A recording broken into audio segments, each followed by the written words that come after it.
Welcome to Spirits Podcast, episode 60, Tarot with Jolie Kerr. Oh, yeah. You picked a really good guest this episode. I must say, friend of the show, Eric Silver of Join the Party Pod, picked a really good guest. Oh, dang. Yeah, good job, Eric. He recommended Jolie, and I was like, wait, that's a person not from mythology internet that would actually be really good. Mm-hmm. I've been reading Jolie on the internet for the longest time, and back from the Toast days and even before, the Hairpin kind of network, which sadly is actually shutting down. They just announced that yesterday. Yeah. And I just love Jolie so much. She is well known on the internet for her column and now podcast Ask a Clean Person. Yeah, you geeked out real hard about that. So good. Like I Google Ask a Clean Person and then like a cleaning problem probably once every 2 weeks. She's really good. I trust you. And she was a great guest too. She was. Do you know who else are great, Julia? Our patrons. Our newest patrons. Welcome to the party. Sarah, Rory, Jamelin, Ancoria, Julia, and Nathaniel. Another Julia. I know. Well, I'm just collecting the Julias at this point. You are. They're all mine now. I collect queer librarians. You collect other Julias with flower middle names. Yes. And we'll take over the world. Yeah, that seems fair. Other folks that can take over the world. I'm getting better at these segues. You are. Our supporting producer level patrons. Thank you so much for your continued support. Neil, Chandra, Philip, Julie, Sarah, Christina, Josh, Eeyore, Ryan, Shelby, Lynn, Mercedes, Sandra, Robert, Lindsay, Phil, Catherine, and Deborah. It's like a little dance I do whenever you list them because it's always in the same order. So I'm just like, I know. I thought about changing up the order, but I just like it so much. And I'm getting used to saying it this way. I know. And thank you also to our legend level patrons. Leanne, Ashley, Shannon, Cammie, Cassie, and Ashley Marie. Yeah, the cards never talk shit about y'all. Never at all. And Jules, what were we drinking this episode? I think I had rosé. Is that right? We recorded a couple weeks ago. No, we were doing, we both had some nice ciders that you picked up from the like fancy bodega around the corner. Yes. Yeah. Weirdly, my bodega gets like craft cider, small batch local craft cider. Yeah, it's nice. And it's really good. Yeah. And because we weren't, leading the episode for once, we could just kind of sit back and crack open those ciders and have a good time. It was really nice. It was. We would love to thank our sponsor this week, Tab for a Cause. So this is an application that you install in your web browser. And when you open up a new tab, it shows you a beautiful picture and it raises money for charity by showing you an ad. What more could you want? I don't know. They show the weather. They show the time. It's like useful information. And also you raise money for charity. Hell yeah. And you can let them know that you came from this podcast. If you go to tabforacause.com/spirits, we got 86 installs last time I asked the team, and they're going to keep me updated as to the amount of money that we raise for charity over time. Awesome. So join Team Spirits, install Tab for a Cause at tabforacause.com/spirits. Do it up. Anyone who has been listening to the podcast for a couple weeks now knows that we were at PodCon a month ago. I miss it so much. I know. Someone on Twitter who tweeted at us recently, their Twitter name is like their name still at PodCon. Yes, no, really, like I miss it. It's Danielle Shemaiah from Ars Paradoxica, who is amazing, wonderful human being. Love you, Danielle. I wanted to say Danny in my head, but I wasn't sure. But there you go. We actually made our panel from PodCon, our panel on monetization, community building, and social media, available on our blog. So you can go to spiritspodcast.com/blog and listen to us talk about, y'all and how you're great. Yes, and we give real helpful information for those of you who have podcasts or honestly who are running any kind of indie project on the internet. There are slides, there's a handout, there are notes from the session. I'm a big nerd, so I tried to make it really comprehensive. And our patrons actually have that audio in their RSS feed for their special patron-only stuff. So that is at spiritspodcast.com/blog. You can see that. You can see our Podcasting 101 workshop, all the good stuff right on there for you. Next, we want to remind you guys that we would love your Spaghetti Warehouse voicemails. Listen, guys, this is the most specific thing anyone has ever asked for on a podcast. If you have been to a Spaghetti Warehouse, please open up on your phone the voice memo app, talk in it for a minute or so about your visit to Spaghetti Warehouse. Was it creepy? Was it not? What did you like? What did you eat? How was that spumoni ice cream? And please send it to us. Email it to us, spiritspodcast@gmail.com. Shout out to our listener, Elaine Margot, who is both in our Facebook group and tweeted at us a live tweet of their visit to Spaghetti Warehouse. Yeah, they went to Spaghetti Warehouse. They waited an hour for a table. They sat in the trolley, guys. They sat in next to the trolley. But I thought it said in the front of the trolley. No, it showed the front of the trolley because they were next to it. Well, they sat just adjacent to the trolley. They also sent the most terrifying recording of a restaurant that I've ever heard in my entire really life. Good. It's a multimedia visit. It sounds like a demon was sitting right next to them the entire time, and it's horrifying, and I love it. So we want that quality spaghetti warehouse nonsense. Please send it to us. Yeah, we really need it. We are doing something. That's all I can say. Please, in the next week, before the end of January, if you're listening to this in the present in 2018, send us your Spaghetti Warehouse voicemail. Frankly, even if it's after January 2018, I kind of want to hear your recollection of the Spaghetti Warehouse. But like, it's going to be good, and you might hear your voice on Spirits. You're going to hear your voice on Spirits. Come on, you can do it. I believe in you. All right, Jules, I think that's it, right? That's it. All right, y'all. Well, enjoy Spirits Podcast, episode 60, Tarot with Jolie Kerr.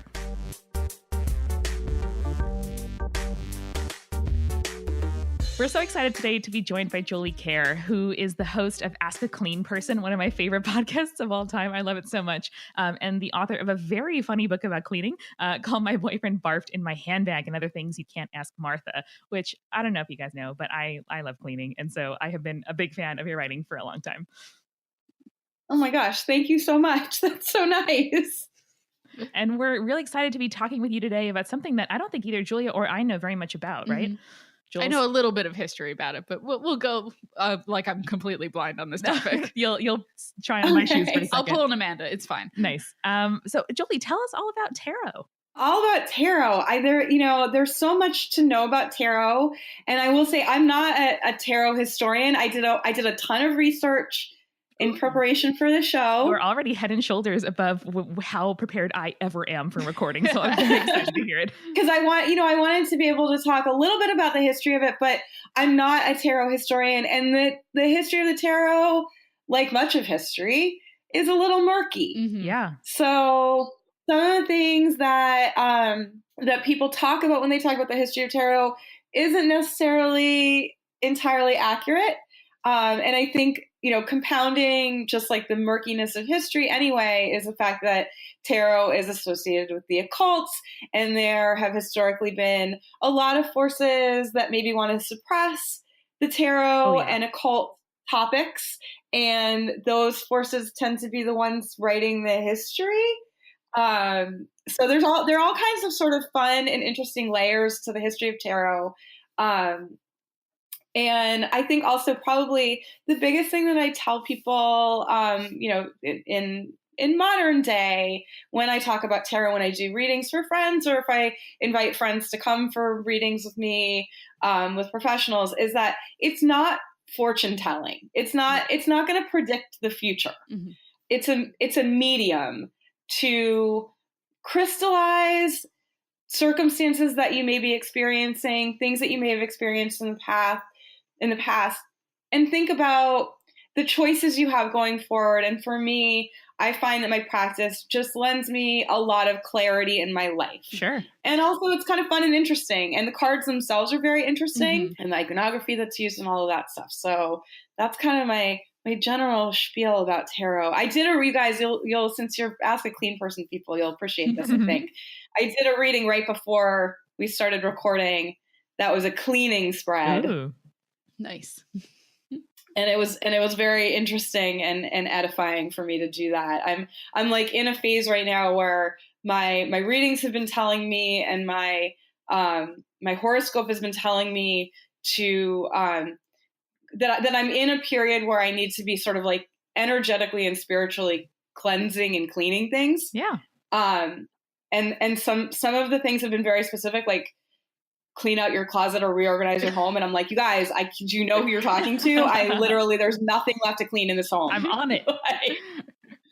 So I was like, okay, I guess I have to focus on the more spiritual aspect of the cleansing that needs to happen. So I did this spread, and it was very interesting. Ooh, nice. And so what does a spread look like? What is your process? Well, I use all different spreads. So the one that I did that was the cleaning spread was 2 center cards, one upright and one over it, crossing it.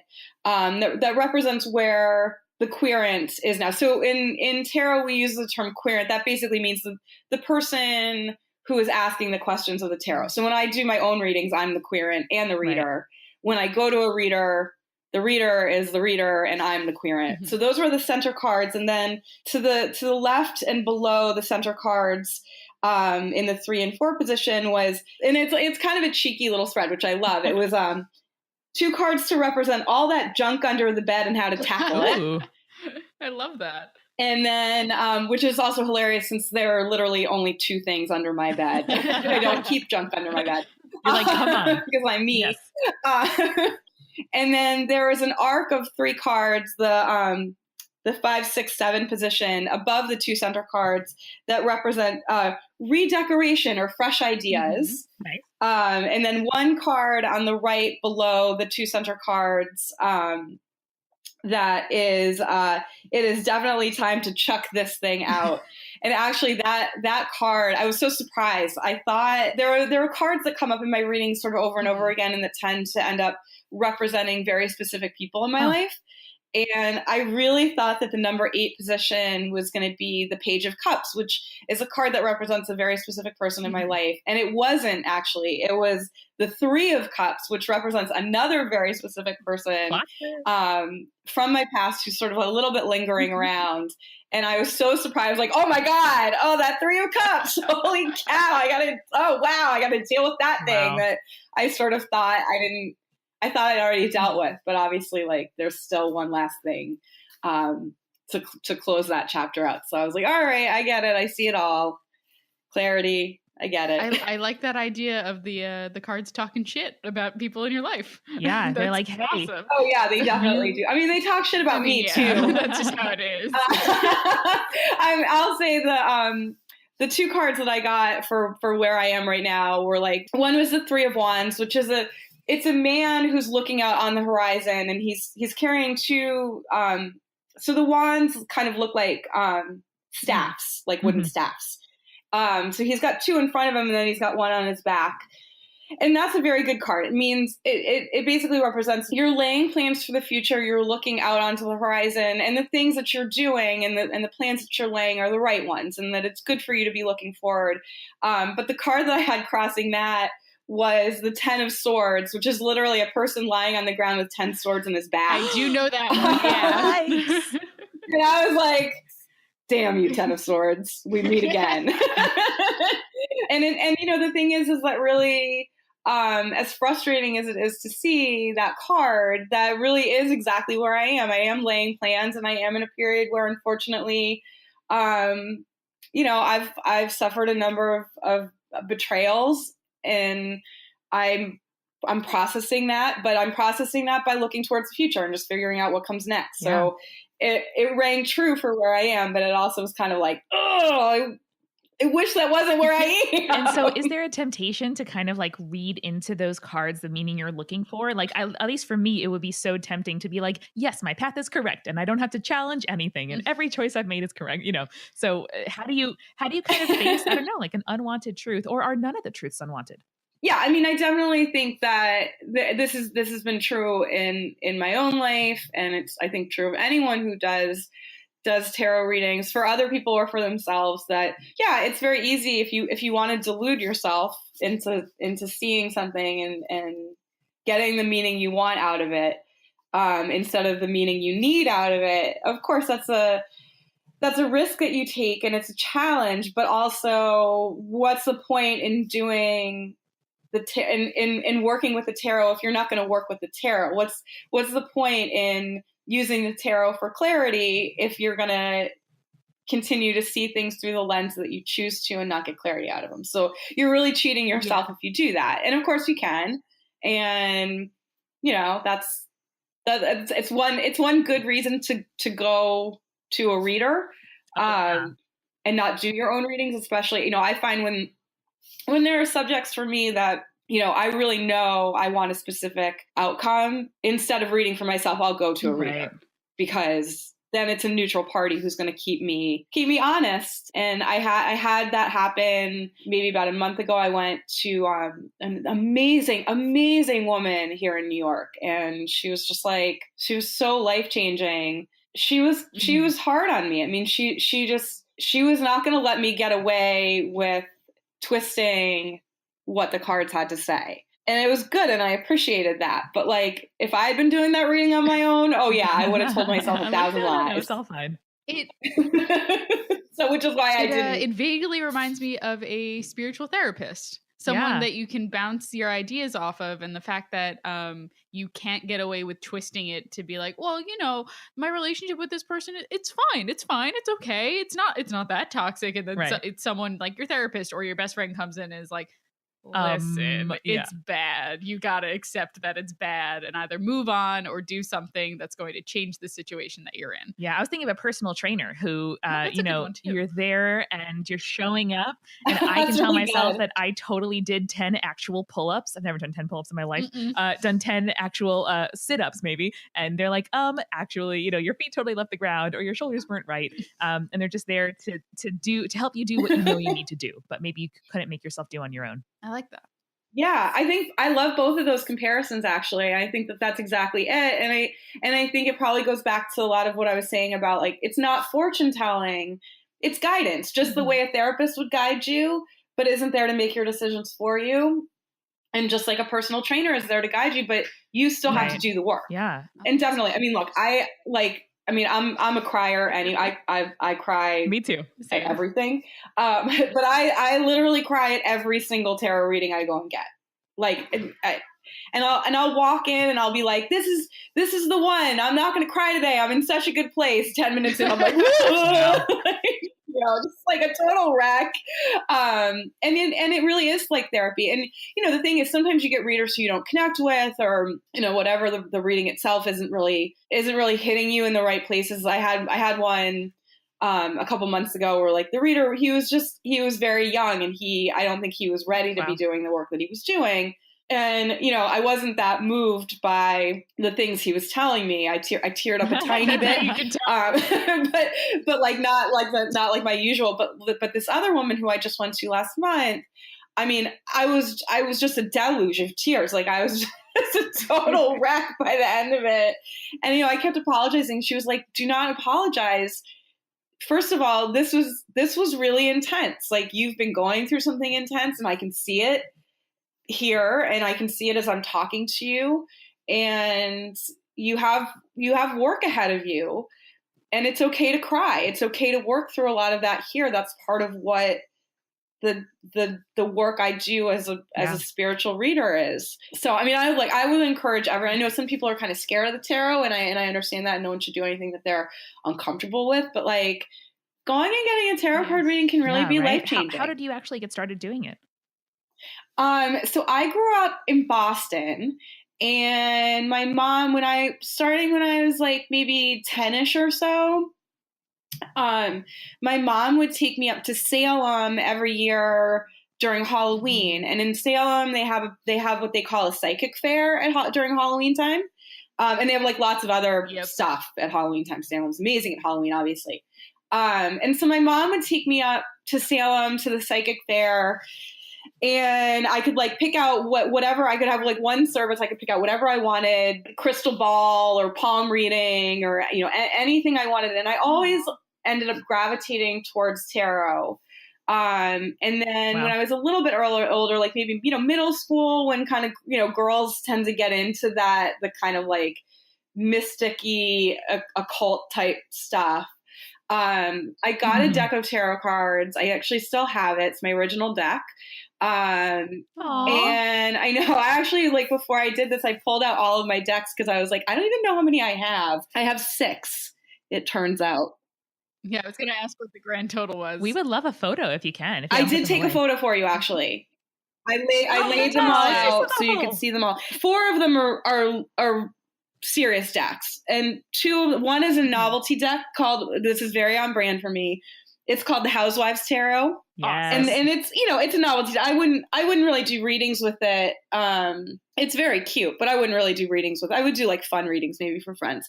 And then I have another one that I just got that's not a tarot deck, but it's similar, called the Halloween Oracle. And it's more akin to, I don't know if you guys have ever seen or heard of angel cards, but it's more akin to angel cards. I have a vague understanding of it, yeah. So I'll send you guys the picture of all the decks laid out. because they're neat and I love them. And I try to not go overboard with buying decks because you can get really, really carried away. But there are some really beautiful ones out there. There definitely are. Yeah, I have the Wild Unknown deck in my house, which Ooh. my fiance makes me like put in the other room because he's very uncomfortable with the concept. Really? He grew up like fairly Catholic. I was just going to ask, is he Catholic? He is Catholic, but he also grew up with his dad having like kind of medium-esque abilities. And when he passed away a couple of years ago, Jake kind of confided in me. He's like, listen, I think I inherited this idea from my dad. So he's kind of like he's kind of wrestling with this idea of, do I accept this as my, own practice, or do I just kind of let it go? And so he just kind of asked me to put the tarot away from him whenever possible. So Whoa. Yeah, right. It's like Daredevil putting his suit in a trunk and like not, pointedly just like not thinking about it. Yeah, but my tarot cards instead. Yeah. Interesting. I mean, it makes total sense to me. And it's interesting that he has such a response to a physical and fairly innocuous thing. And, I hope that in time he gets a little more comfortable with his own, it sounds like his own abilities that maybe he isn't quite ready to deal with just yet. But I hope that he does come to a point where he can embrace it, because it really is very powerful. It is. It definitely is. He's told me a lot of stuff that I was like, oh, okay. So I hope that he comes to terms with it at some point, but he's still working on what he's working on. So forgive me if this is a little bit, I don't know, naive to ask, but how much, when you're kind of laying out a deck and doing a reading, like how much of the order of the cards is, fate or predetermined or like based on the person that you're doing it for? Or is it all just kind of, they're going to come up and we're going to read into the meanings, that are in front of us, however we can? Well, I think, so the thing is about the way that you pull cards for a reading, is that you shuffle the deck and you think about your query for the particular reading. And the idea is to focus on what it is that you're looking to get out of the cards and for this particular reading. And then, every reader has like a slightly different way of doing it. I fan the cards out, and then I pull the cards sort of based on where my instinct is telling me to pull cards from. So it seems random, but the idea is that there's nothing that's random. You pull cards in the order of the spread that you're doing, and you lay them out according to the positions that the particular spread calls for, and then you read based on the position of the card. So when I was talking to you about the spread that I did today, there are two center cards. Those are the first two you pull, and you place them in a cross, with one facing upward, with one crossing the other. And those two cards, those are positions 1 and 2. And so those represent where the querent is now. So the card position is very important. And then there's interplay between the cards in terms of, again, to use the example of the spread I did today, the card 1 was the very positive card that, I'm looking forward, I'm laying plans. And then card 2 crossing it is, but you're also feeling the effects of betrayal right now. And that's kind of overlaying the plans that you're making. And frankly, that's a good thing. I would prefer that position to the other position, to having those two things reversed, because ultimately the number 1 card means you're doing the right things and you're staying positive and looking forward, even though you're suffering under the weight of these 10 swords that are literally in your back. So definitely the placement and the interface between the two cards is very important, or between all the cards in the spread is important. That's awesome. Yeah, that's so interesting. I like the idea that one explains the other, basically. And that's a really important aspect of the tarot reading, I guess. We are sponsored this week by Tab for a Cause, which is a browser extension that when you open up a new tab, it shows you a little ad, a beautiful photo of like a lake or a mountain or something really classy. And the revenue from that ad raises money for charity. Yeah, you can just keep doing your thing on the internet and you raise money for a good cause. It's basically just using the internet to raise money to help other people. Why wouldn't you do that? I know. It's like when you see ads like on the side of a halal cart or something in New York City, or you see an ad like on the top of the like a basketball backboard. This is really specific. Go ahead. I know, but I was at a Knicks game recently. It was very fun. And I noticed that on the camera that goes down, so I show you like the overhead shot of the basket, the little like ledge, the little top of the backboard had an ad on it. Brought to you by McDonald's. Squarespace. Oh, and I was really? like, yeah. Holy and shit. I was like, hot damn, Squarespace. Like, A, that's a really prominent shot. And B, like, you're in basketball, not just podcasts. Good for you. Well, you know who's a better sponsor than Squarespace? Tap for a cause. Yeah. Yeah. Hell Point yeah. being, it's really interesting in the world when you see ads where ads didn't used to be. It can be déclassé, it can be interesting, but this is a point where like when you open up a tab, you are never looking at anything and you're just going to type in the URL. But in that split second before you type something in, you can see a calming picture and raise money for charity, and it doesn't impact your day like at all. I know. That's honestly the best way to use the internet, in my opinion. Truly, for It's good. just it's such lawful good way of using the internet. Yeah, it really is. And the people at Tab for a Cause are really, really sweet. We've been talking to them in the process of setting up this sponsorship, and they're going to let us know how much money Team Spirits is raising for charity. So if you go to tabforacause.com/spirits, that's tabforacause.com/spirits. Link is also in the description. You can install a browser extension, join Team Spirits that way, and help us raise a boatload of money. Yeah.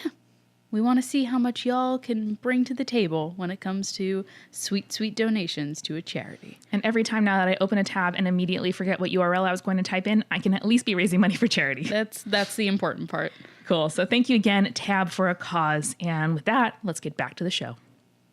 I guess I'd like to transition into a little bit about the history of tarot. Well, let's start at the beginning. So the original tarot cards, Tarocchi, they're Italian, which I also think probably on some level explains why I've always been drawn to them, because I'm part Italian. So the first known tarot cards emerged in Italy in the 1440s. They were intended just as playing cards. They did not have any kind of mystic or occult connotation.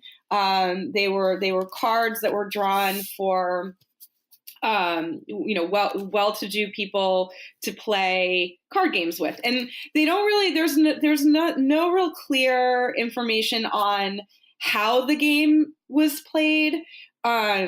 Some people have speculated that it was a game that was sort of equivalent to maybe Bridge. That's unknown. So it was a game that old ladies would play. That's right. Yeah, a bunch of old Italian ladies just hanging out playing Tarocchi Bridge. Yeah, bridge seems like an occult hobby to me, because it seems like once you turn a certain age, you just acquire the skills to play bridge. Like Mahjong. So even though it's not clear, how exactly the cards are being used, it is totally 100% clear that they were not intended to be used for cartomancy. So cartomancy is the term that's used, like, necromancy is magic that involves the dead. Cartomancy is magic or occult or fortune telling that involves cards.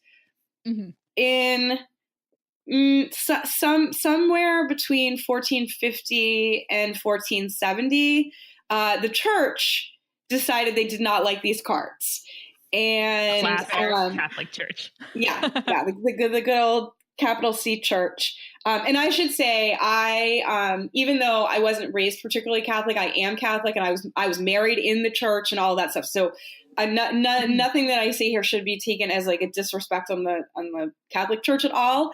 But that was also part of the reason that I asked if your fiance was Catholic, because I hear a lot from Catholics that they are very uncomfortable with tarot.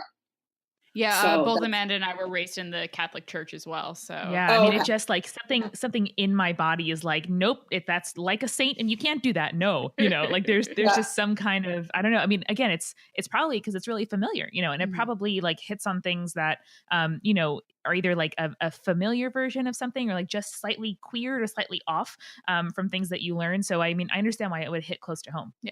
I'm the rebellious Catholic, so I just kind of roll with it. The iconography in tarot should feel familiar to you if you're Catholic, because a lot of it, I mean, obviously, just simply based on where it originated from, a lot of it came out of a highly religious culture, and obviously was pulling on imagery and iconography of the day. And so it should look very familiar to you. And in fact, one of the things that the church, it was actually the Franciscans specifically, that they seized on, is that there's one of the cards is called the devil. And so the Franciscans sort of seized on this card and declared the cards themselves and whatever the games that were being played with them a triumph of the devil.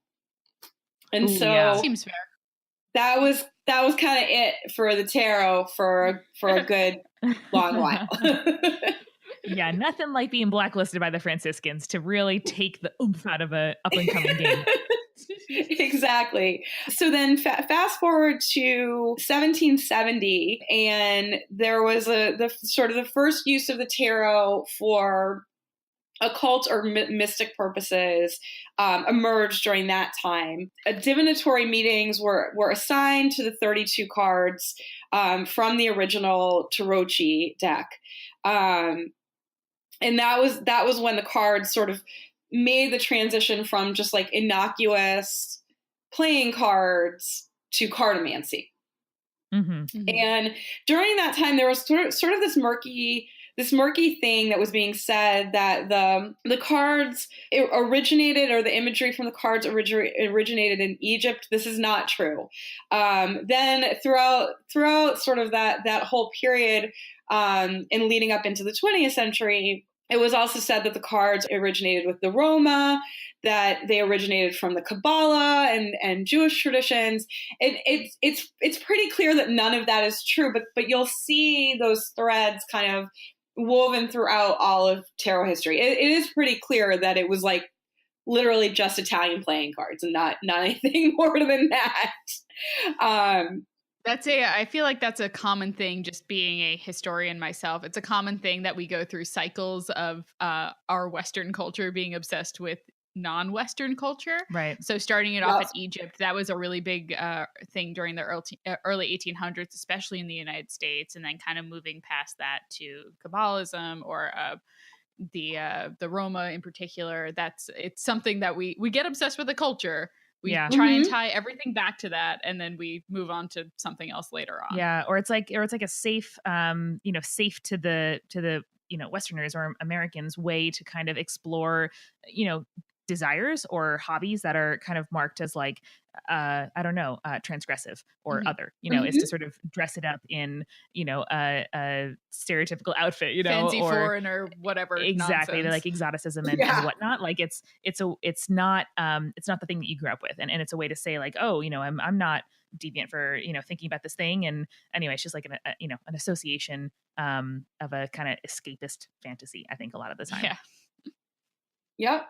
Absolutely. And actually, so speaking of sort of the like Egyptian obsession, in 1789, the first Egyptian tarot was published. That's called the Thoth, Thoth, which you'll see still used in a lot of tarot decks and tarot literature. Thoth is the Egyptian god of wisdom. So that was the deck that sort of first put out tarot as divinatory cards.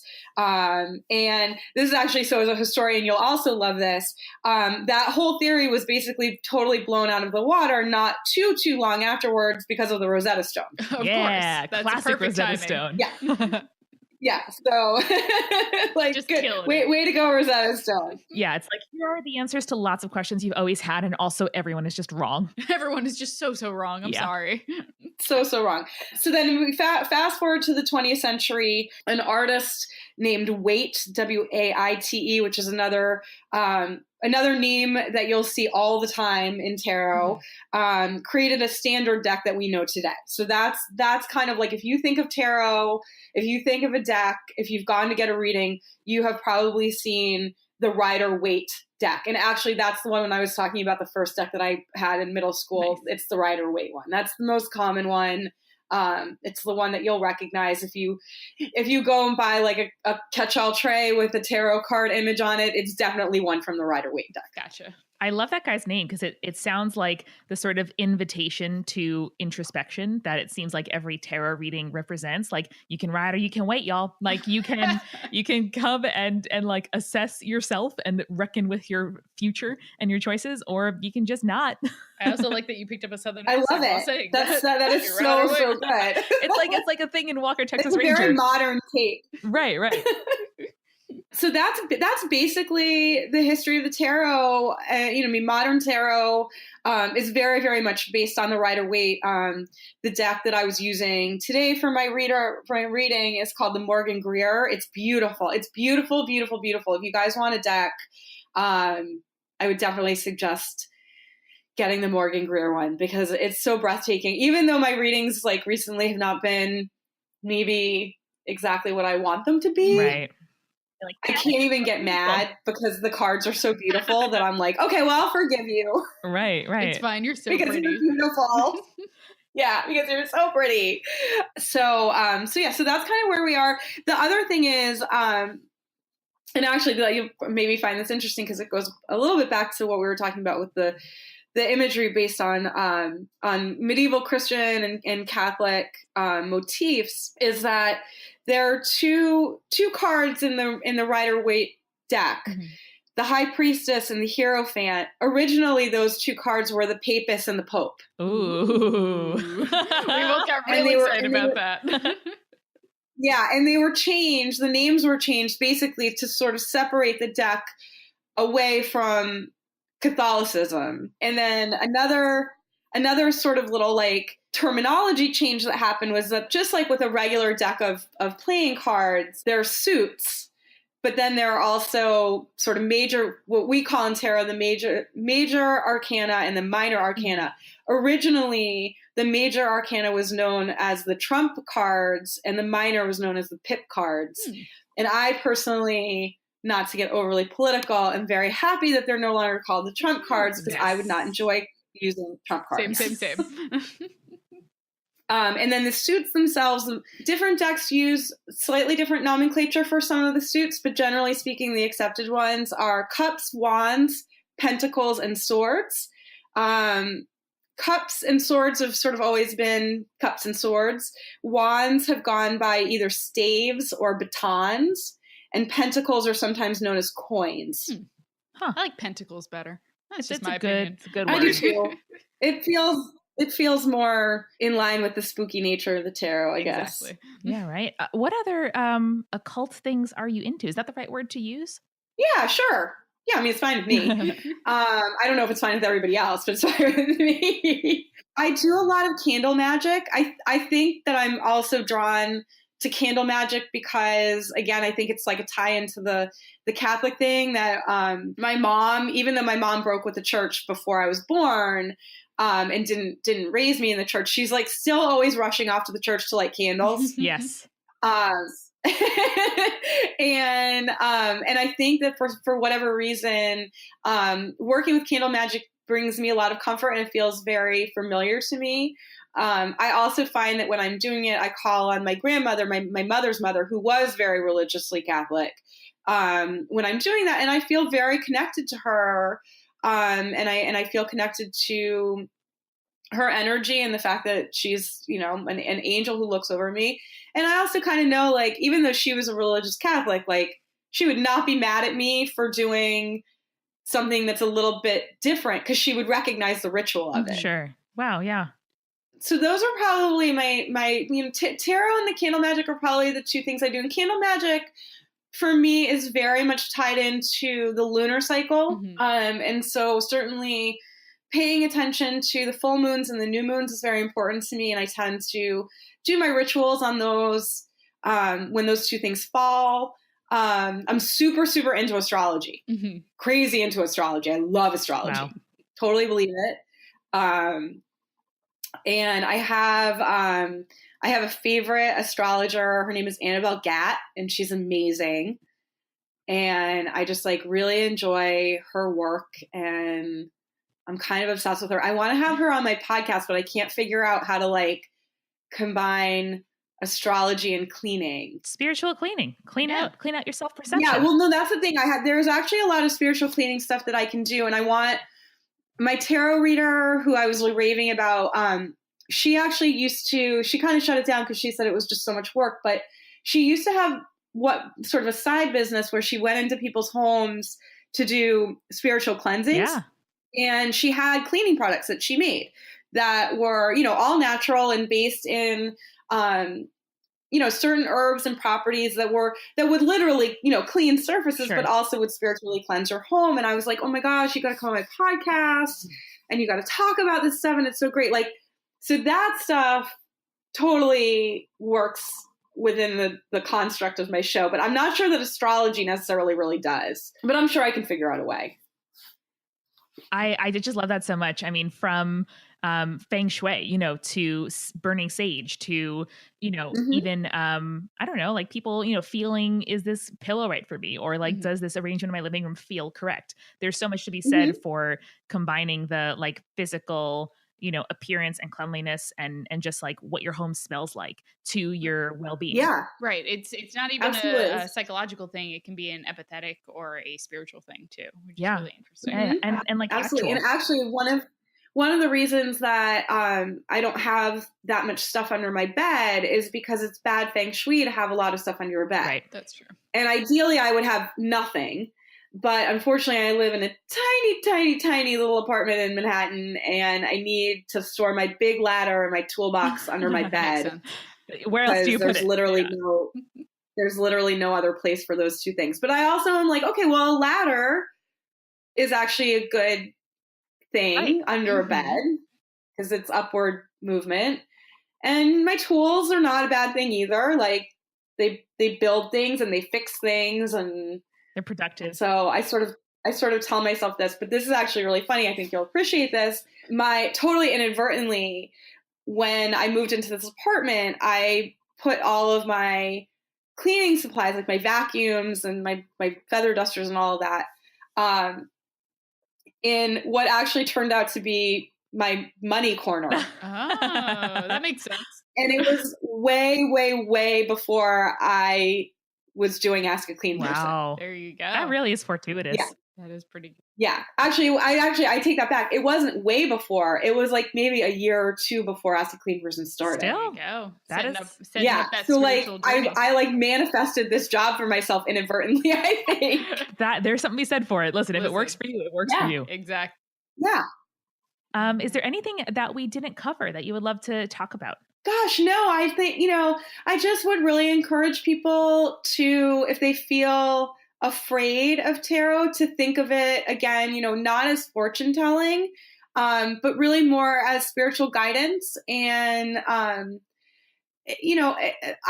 use it for clarity. It's also fun, and the imagery is really, really beautiful. And I just think it's a neat thing to do. And I would also say this for people who want to experiment with tarot, the first place to start is to go get a reading. Right. Don't try to get a deck and teach yourself and learn it. You'll be so confused, and it is overwhelming.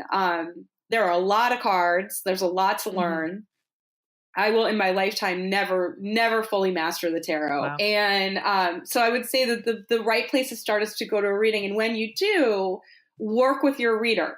Again, it's not fortune telling. You can't expect that they're going to read your mind or that they're going to look into your cards and go, "Oh, I know everything about you." That's not the way that it works at all. It's a conversation and a story that's being told through the cards with your reader. And if you don't participate in that conversation, you're not going to get the full benefit of the reading out of it. Yeah. And that's also, I think, a really good way for people to take kind of some of the sort of like occult feeling that might scare people out of it, because then it does feel like a therapy session. Yeah, exactly. It's like an invitation to think about yourself and your life and your future. And whether that is, a long walk that you take on your own, or, seeing something that reminds you of childhood, or having this kind of structured way to say, what actually does the universe want me to be thinking about right now? That makes so much sense to me. Yeah, I love that. I love the way you put that. Oh, thanks. You taught me well. Cool. Well, thank you so much, Jolie, for joining us. Where can people find you on the internet? People can find me on Twitter at Jolie Kerr, JolieKerr.